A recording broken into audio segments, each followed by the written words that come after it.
जय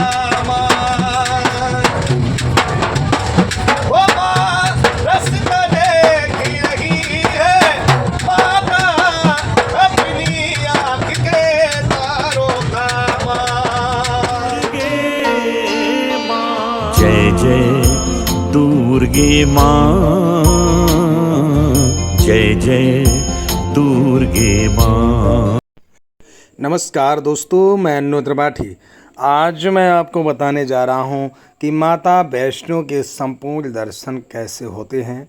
इसके अलावा आपको ये भी बताऊँगा कि आखिर मंदिर पर पहुँचकर आपको किन विशेष चीज़ों का ध्यान देना चाहिए, जिससे कहीं ना कहीं कई बार लोग फ्रॉड के शिकार हो जाते हैं। आपको बता दें कि फ्रॉड अगर देखा जाए तो वहाँ इतना ज़्यादा है कि ज़रा सा चूक जाएंगे तो आपको खाली हाथ ही वापस आना होगा। हालांकि इसमें कहीं ना कहीं हम सभी की गलती होती है, एक छोटी लापरवाही से हम अपना बड़ा नुकसान कर लेते हैं।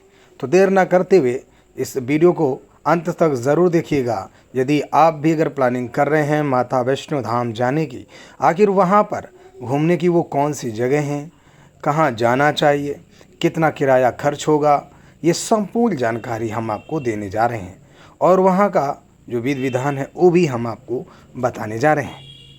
प्यारे मित्रों, जैसा कि आप जानते हैं, तस्वीरों में आप देख पा रहे हैं महामाई के दर्शन आपको हो रहे हैं। तो एक बार जय माता दी कमेंट में ज़रूर लिखें और महामाई के दर्शन करें। आपको बता दें कि यदि आप प्लानिंग कर रहे हैं माता वैष्णो धाम जाने की, तो मैं आपको बता दूं कि ये तो आपको पता ही है कि ट्रेन आप आराम से ले सकते हैं, रिजर्वेशन करा सकते हैं, आपकी आर्थिक स्थिति के अनुसार करवा सकते हैं। आप जर्नल में जाने लायक हैं तो जर्नल में जा सकते हैं, आप स्लीपर में जाने लायक हैं तो स्लीपर में जा सकते हैं, आप एसी में जाना चाहते तो ये आपके ऊपर है। कमरा भी आप सामने देख पा रहे होंगे, इसके बारे में भी बताऊंगा कि कौन से रूम कहाँ पर कैसे मिलेंगे और किस बजट में मिलेंगे, क्या कैसे, वो मैं संपूर्ण जानकारी आपको दूंगा। क्योंकि कई बार क्या होता है ना कि लोग भटकते रहते हैं, मैं भी भटका हूँ, लेकिन मुझे लगा कि नहीं, इस बारे में आपको जानकारी देना ही बेहतर मैंने समझा। तो मित्रों देखिए, ये तो बात होगी ट्रेन से। आप जब ट्रेन से पहुँचें सीधे यदि आपको जम्मू की अगर ट्रेन मिली तो जम्मू पहुँचेंगे। जम्मू से आपको कटरा के लिए 2-3 ट्रेनें हैं, अगर समय होगा तो आपको ट्रेन मिल जाएगी। 2 से 3 बजे के बीच में एक ट्रेन जाती है वैष्णो देवी स्पेशल, वहाँ आप उस पर बैठ सकते हैं और आराम से आप कटरा पहुँच सकते हैं, जो कि 60 रुपये किराया लगेगा। इसके अलावा एक पैसेंजर भी जाती है जिसका लगभग 25 या 30 रुपये की किराया लगेगा, आप उससे भी जा सकते हो। लेकिन मेरे हिसाब से तो बेस्ट आपके लिए 2 और 3 के बीच में जो रहती है उससे आप जा सकते हो। आप वहाँ पहुँच करके सबसे पहला काम आपका होना चाहिए, आप सबसे पहले पहुँचिए। जैसे ही आप स्टेशन कटरा उतरेंगे, अगर डायरेक्ट आप कटरा ट्रेन से जाते हैं तो डायरेक्ट की भी बात वही पड़ेगी, चाहे जम्मू से जाओ चाहे जैसे भी जाओ, मतलब कुल मिला के आप जैसे ही कटरा में पहुँचेंगे, बाहर निकलेंगे, बाहर निकलते ही आपको जाने कितने लोग घेर लेंगे, आइए सर मैं आपको रूम दिला दूँगा, बहुत अच्छा रूम दिला दूँगा, मैं आपको गाड़ी की सुविधा फ्री दे रहा हूँ, मैं आपको बाणगंगा में छोड़ दूंगा, मैं आपको स्टेशन पे छोड़ दूंगा, यहाँ से लेके चलूँगा और सिर्फ 1000 रुपये में मैं दे रहा हूँ सर, 800 रुपये में मैं दे रहा हूँ, इसमें सारी सुविधाएं सर दे रहा हूँ, गर्म पानी दे रहा हूँ। इस तरह से आपको लालच दिया जाता है, लेकिन आप इनके चक्कर में बिल्कुल भी ना पड़े। आप सीधे वहाँ से अपनी टैक्सी ले सकते हैं, क्योंकि वहाँ पे देखिए सवारी के हिसाब से टैक्सी नहीं चलती। वहाँ पे आपको सीधे 100 रुपये 200 रुपये बताते हैं, तो 100 रुपये 150 रुपये तक में आपको चौक के लिए टैक्सी मिल जाएगी, या आप ऑटो वगैरह भी कर सकते हैं। तो वहाँ से आप पहुँचेंगे चौक मार्केट में, आप अंदर चले जाइएगा तो डायरेक्टली वहाँ पर छोटे से बड़े गेस्ट हाउस बने हुए हैं, वहाँ पर जाएंगे। जैसा कि मैं रूम में आपको दिखा रहा हूँ, ये मात्र 600 रुपये में है, जो कि 24 घंटे के लिए है। तो आपको करना क्या है भाई, बेड पड़ा होना चाहिए, तकिया गद्दा लगा होना चाहिए, बाथरूम अटैचमेंट होना चाहिए, पंखा लगा होना चाहिए, लाइट होनी चाहिए, यही आपको रिक्वायरमेंट होगी, क्योंकि वहाँ ठंड तो होती ही है लगभग। तो फिलहाल वहाँ एसी की ज़रूरत नहीं पड़ती, तो आप इजीली ले सकते हैं अगर आप परिवार के साथ हैं। यदि आप नहीं चाहते कि नहीं मुझे नहीं लेना है और इतना बजट भी नहीं बन रहा है, तो आप सबसे बहुत बढ़िया मैं आपको सिंपल तरीका बता दे रहा हूँ कि आपके पास यदि बैग है 1 2 3 जो भी बैग आपके पास सामान, जूता चप्पल है, आप चाहो तो चौक में ही निहारिका भवन के पास में रख सकते हो, जहाँ पर शायद 20 रुपये या 30 रुपये के आसपास चार्ज होता है। लेकिन अगर आप वो लाद करके यात्रा करने जाते हो तो माता के दरबार से पहले जो आप देखेंगे वहाँ अर्धकुंवारी से ले करके बीच में आपको बहुत सारे लॉकर मिलेंगे, जो कि साइन बोर्ड और प्लस सरकार के द्वारा वहाँ पर फ्री ऑफ कॉस्ट लॉकर दिए जाते हैं, वहाँ पे आप जाइए, अपनी पर्ची लीजिए, वहाँ अपना सामान रख दीजिए, जिसमें आपका होटल का पैसा बचेगा। उसके बाद यात्रा करके माता रानी के दर्शन करेंगे आप। उसके बाद आप बात रुकने की आती, तो वहाँ पर कई ऐसे हॉल बड़े बड़ी सरकार के द्वारा बनाए गए हैं, जिसमें आप आराम से बिछा करके साइड में सो सकते हैं। इसमें आपका पैसा बचेगा। बाथरूम भी बहुत सारे अच्छे बने, बहुत साफ़ सफाई है। और भूल कर भी गलती ये ना करें कि नीचे कहीं आप नहाने की कोशिश करें। भाई साहब, मैं तो फंस गया हूँ, मुझे मजबूरी में ठंडे ठंडे पानी से नहाना पड़ा, और मग्गा भी नहीं था तो बोतल काट करके नहाना पड़ा। लेकिन बाद में पता चला कि जो ऊपर धर्मशाला टाइप का बनाया सरकार ने, इतना शानदार बनाया, बाथरूम इतने अच्छे बनाए हैं, आप यकीन मानिए। पार्वती भवन नाम है, अगर आप जाते तो वहाँ पे रुक सकते हैं। बहुत अच्छा है, राष्ट्रपति मुर्मू जी ने उसका उद्घाटन किया है अभी हाल में ही, कुछ समय पहले। तो काफ़ी बदलाव मोदी सरकार के द्वारा वहाँ पर किया भी गया है। तो वहाँ ऊपर जब थर्ड फ्लोर पे जाएंगे, बाथरूम देखेंगे भाई साहब, शावर आवर लगा है, आपको कोई डब्बे की ज़रूरत नहीं पड़ेगी। खोलो, धड़ा नहा लो, और बढ़िया से अपना फ्रीज वगैरह भी लो। साफ़ सफाई का बहुत ध्यान दिया गया है। वहीं पे आपको लॉकर भी मिल जाएगा, आप रख सकते हो। अब बात आ जाती है खाना खाने की, तो खाना के लिए भी साइन बोर्ड के द्वारा जो वहाँ पर फूड के रेस्टोरेंट बनाए गए। देखिए, रोटी तो आप भूल जाइए, पहाड़ी के ऊपर अगर आप जाएंगे तो वहाँ रोटियाँ बहुत ना के बराबर हैं, कहीं मिल गई तो वो भी बहुत महंगी, बट ज़्यादातर राजमा चावल, कढ़ी चावल आपको मिल जाएगा। 50 रुपये में आपका पेट भर जाएगा, मैं ये दावा कर सकता हूँ। वही आपको सस्ता खाना पड़ेगा, बाकी सारा खाना महंगा पड़ेगा। तो आप इसलिए ऐसे वहाँ पर आप भोजन कर सकते हैं। लेकिन जब आप नीचे से चढ़ाई चढ़ेंगे तो सबसे पहले आपको बाणगंगा मिलेंगी। बाणगंगा जो सबसे पहले आपको मिलेंगी, वही शुद्ध बाणगंगा है, जो कि ओरिजिनल है। जहाँ पर बताया जाता है कि माता रानी ने, जब हनुमान जी ने प्यास के लिए बोला था माता को, तो माता ने वहाँ बाण मार करके पानी निकाला था। उसके आगे जाएंगे तो दूसरी भी बाणगंगा मिलेंगी, है उसमें, वो भी शुद्धता में है, लेकिन जो ओरिजिनल है, जो प्राकृतिक हैं, वो है पहली जो मिलेंगी, वो है ना। वहाँ पे ध्यान देना है आपको। इसके अलावा भी रास्ते में आपको बहुत सारे मंदिर मिलेंगे। एक मंदिर आपको मिलेगा चरल पादुका मंदिर, जहाँ पर माता ने भैरव बाबा को पीछे मुड़ कर देखा था, वहाँ पर चरल पादुका उनके हैं। तो वहाँ पर जाते समय आपको दर्शन नहीं करना है, क्योंकि आप माता वैष्णो के लिए जा रहे हैं। तो जब आप संपूर्ण दर्शन माता के कर लेंगे, उसके बाद लौटते समय आप उनके भी दर्शन कर सकते हैं।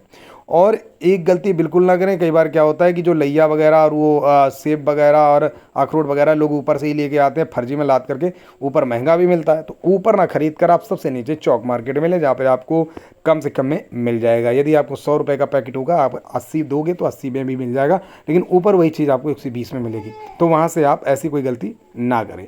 तो उसके बाद ऊपर जाएंगे, आपको एक नारियल मतलब प्रसाद लेना है माता रानी का, 100 रुपये के आसपास मिलेगा, जिसमें नारियल रहेगा, थोड़ा बहुत प्रसाद रहेगा। वो झोला आप ले करके लाइन में लग जाइए। लाइन में लगते हुए धीरे धीरे जाकर माता रानी गुफा के अंदर बैठी हुई हैं, उनके बढ़िया से दर्शन करिए। वहाँ से आपको मिल जाएगा एक टोकन। वो टोकन क्या मतलब, आप नारियल चढ़ाते हैं तो नारियल के बदले में नारियल ही प्रसाद में आपको मिल जाता है। टोकन लेकर के जैसे ही वापसी करेंगे आप, तो रास्ते में ही आपका टोकन लिया जाएगा और आपको एक माता रानी पे चढ़ा हुआ नारियल आपको मिल जाएगा। उसे आप घर ला सकते हो, फोड़ करके उसका प्रसाद लोगों में बांट सकते हो और खा सकते हो। इसके अलावा वहाँ पर पैकेट छोटे छोटे से आपको बट रहे होंगे, उसमें सिक्का होते हैं पूजा करने के लिए माता रानी के, एक में प्रसाद होता है, वो भी ज़रूर लीजिएगा, उससे आपका फ़ायदा ही होगा। तो ये बात हो गई एक माता रानी के दर्शन करने की, जो इजीली आप जा सकते हो। अब बात कर लेते हैं भैरव बाबा की। यदि भैरवनाथ के आपने दर्शन नहीं किए तो समझ लीजिए कि माता रानी के दर्शन आपने किए ही नहीं, क्योंकि अधूरा होता है। इसलिए आपको भैरवनाथ के तो दर्शन करना ही पड़ेगा, चाहे कुछ भी हो जाए। फर्स्ट टाइम तो करना ही पड़ेगा, सेकेंड टाइम में करो या ना करो चलता है, लेकिन पहली बार तो आपको करना ही होगा। इसके लिए अगर आपको बजट नहीं है तो आप पैदल यात्रा के साथ खड़ी चढ़ाइयों से चढ़ सकते हैं, लेकिन याद रहे सीढ़ियों पे साफ तौर पर लिखा है कि यदि आप हृदय के रोगी हैं तो कृपया करके सीढ़ियों पर ना चढ़ें। ठीक है, आप कहोगे कि आप करें क्या, तो वहाँ पर आपको मिल जाएगा रोप वे, यानी गांव की भाषा में बोलूँ तो उड़न खटोला, जिसमें मात्र 100 रुपये लग रहा है। सबसे सस्ता उड़न खटोला वहीं पर है, बाकी हर जगह महंगा है। आप 100 रुपये में जा भी सकते हो, उसी में आ भी सकते हो, यानी ये 50 रुपये एक तरफ का है, 100 रुपये का लाइन में लगकर टोकन लीजिए और जाकर के सीधे रोप वे का आनंद लीजिए। बहुत ही मज़ा आता है। आप आधा घंटे में भैरवनाथ के दर्शन कर सकते हैं। सीढ़ियों से जाएंगे आपका समय भी बहुत लगेगा, सुबह से चढ़ेंगे तो शाम हो जाएगी। उसके बाद इसमें आधा घंटे में आप संपूर्ण दर्शन कर सकते हैं। नीचे आ करके फिर अपना आप घूम सकते हैं, या जो भी आपकी इच्छा करे वो कर सकते हैं। अब बात कर लेते हैं गर्भगृह की।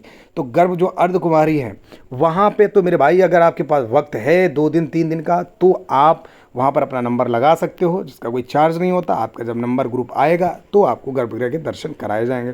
लेकिन गर्भगृह के भी दर्शन बहुत ही संपूर्ण माने जाते हैं, इंपॉर्टेंट माने जाते हैं, लेकिन कई बार समय के चलते लोग नहीं कर पाते। तो दूसरी बार में अवश्य कर लें, क्योंकि जब ये तीनों दर्शन कर लेते हैं तो आपके संपूर्ण दर्शन माता के हो जाते हैं। तो यहाँ तक तो मैंने आपको पूरी जानकारी बता ही दी है। अब अगर लगता है कि लगे हाँ तो हमारी शादी हो गई है या हमारी फैमिली है यार, मम्मी है, पापा है, कोई भी है साथ में, बहन है, उन्हें कहीं ऐसी खूबसूरत जगह ले जाऊं जहां पर स्वर्ग जैसा महसूस हो। क्योंकि देखिए, अगर आप बीच श्रीनगर में जाते हैं या श्रीनगर के पार जाएंगे तो आपका उतना ही जेब मोटा करना पड़ेगा, यानी बहुत पैसा खर्चा होगा। लेकिन आपको बता रहे हैं एक सस्ती जगह, बहुत जल्दी इस पर भी हम पूरा वीडियो बना देंगे, लेकिन शॉर्टकट में बता दे रहे हैं।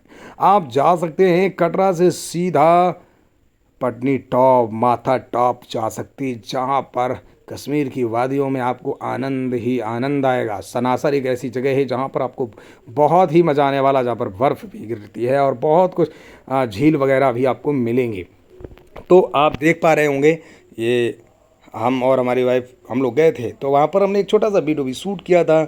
बहुत अच्छा लग रहा था नज़ारा, लेकिन ठंडी बहुत होती है। अगर जाते हैं तो जैकेट या शाल लेकर ज़रूर जाएं गर्मी के समय में। यदि अगर ठंडी में आप जा रहे हैं तो आपको डबल डबल ले जाना पड़ेगा, क्योंकि भैया बहुत ठंडी होती है।